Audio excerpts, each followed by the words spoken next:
indulged in bloodshed and plunder. We seek the refuge with Allah. These are the accusations made by Orientalists. However, Islam and the Holy Prophet of Islam possess so much strength that even if all jinns and human beings, the Orientalists and colonial powers join hands, they cannot succeed in their mission.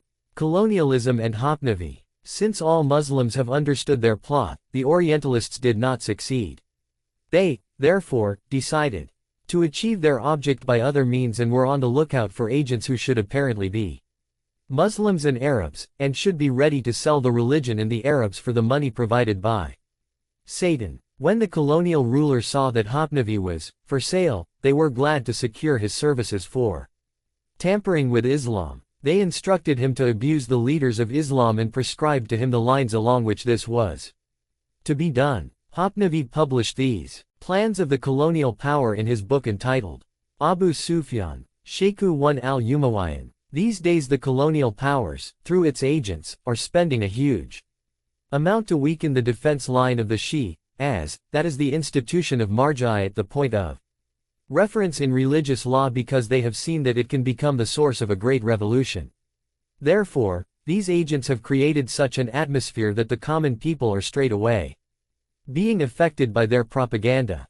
Sheikh Murtaza Ansari had already buried the Akbari ideology spread by Mullah Amin Astarabadi, but efforts are being made to revive it. I am surprised at the one who cannot understand the basic point that during their respective times, the Holy Prophet and the Holy Imams were sole points of reference Maharaja, and the matter of Taqlid following is only related to the period of the major occultation of the Imam of the age A.T.F.S. This view is like the lamps of one's vision. For some they are alight and for some, extinguished.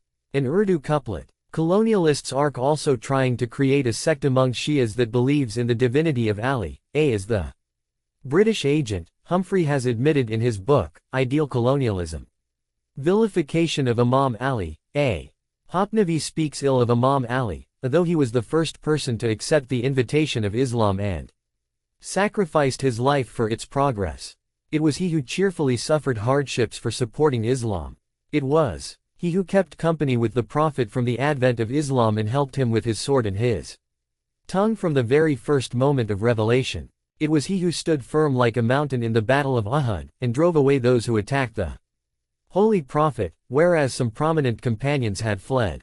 In the battle of Ahzab, all Muslims were trembling with fear of Amr ibn Abd Wud, but Imam Ali's heart was stronger than steel.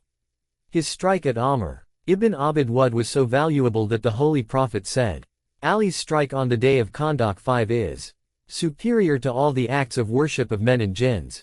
When Khaybar could not be conquered by others, the Holy Prophet gave the standard to Imam Ali, the friend of Allah and his Prophet, who won the battle for Allah and the Muslims. Imam Ali, also fought against the polytheists, and the battles of Jamal, Siffin and Nahrawan. Imam Ali, fought for the revelation of Quran and its interpretation, and about whom the Holy Prophet Muhammad said, Ali is complete faith. Despite of all battles Imam Ali fought in the jihad he performed, Hapnavi says that Ali did not profit much by jihad, because true jihad is related with prudence and tongue, and that Ali's jihad was worthless as compared with the tongue of Umar and the prudence of Abu Bakr. 6. If we suppose that what Hapnavi says were correct, then what reply will be given to this question? When the polytheists who were well equipped decided to kill the Holy Prophet and his supporters with swords and spears, and came to fight in the battles of Badr, Uhud and Ahzab under the leadership of Abu Sufyan to achieve their end, was the Holy Prophet protected by the Umar's speech and Abu Bakr's prudence, or was he defended by Ali's sword and strength? Is Islam helped by occupying the seat of government and expressing opinions, or does it need fighting and perseverance?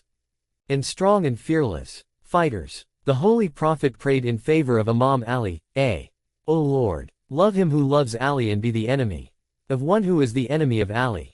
Help him who helps Ali and degrade one who betrays Ali.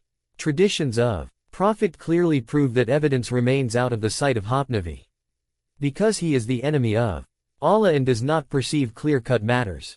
If mere oratory and opinion had been useful, Palestine would not have been lost, and if mere speech and expression of belief had been efficacious, the Arabs would not have lagged for centuries despite Hafnavi and others like him.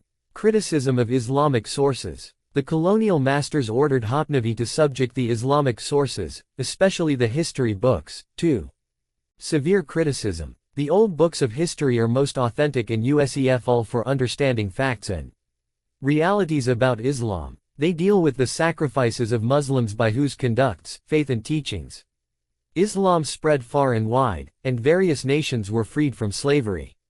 As the colonial masters and their agents are not brave enough to combat the great strength of Islam, they have directed their wanton attacks, through Hafnavi, at the history books. Hafnavi says, most old and new history books are not correct.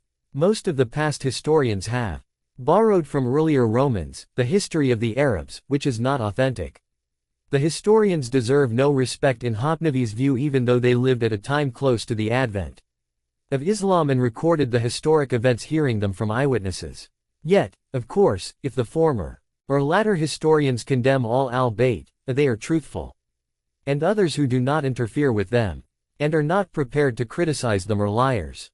If we dispense with old and new Islamic sources, nothing meaningful will be left with the Muslims and this is what the colonial masters desires, for they wish that all Islamic sources should be eliminated. However, Hafnavi had discovered a reliable source, which he used against the al-Bayt. That reliable source is the books by the Orientalists containing the statements of the enemies of our faith and our homeland. Hafnavi mostly cites the statements of a German Orientalist named Karl Brockelmann. For example, Brockelmann writes, "The Islamic nations are keen to show their prophet to be great. However, we do not have any evidence that may be reliable and may deal with the condition of the Holy Prophet before his appointment to the prophetic mission except one verse of the Quran, which reads as follows. Were you not orphan and we protected you? 93. 6. And you were lost, and we guided you. 93. 7. Brockelmann has not been able to lay hands on anything other than this verse, and if the word, Zalan, which he translates as, being misled, had not been there he would have had no evidence about the biography of the Holy Prophet Muhammad. Brockelmann says, the Prophet of Allah made use of commercial methods and examples in his discourse. For example, the Holy Prophet says that the reward of such and such good deed is 70-fold. What he means to say is that the thinking of the Holy Prophet was business-like, similar to that of Rockefeller and Ford. He also says, it has been narrated that he had contacts with Jews and Christians. Also, Muhammad ended his nights with prayers and supplications like Christian monks, and there is no doubt about the fact that the Prophet's knowledge about the Torah was superficial and he has erred in certain matters. The Prophet learnt from Christians the child's gospel, and stories of the people of the cave and Alexander Dulkarnain etc., but he altered them.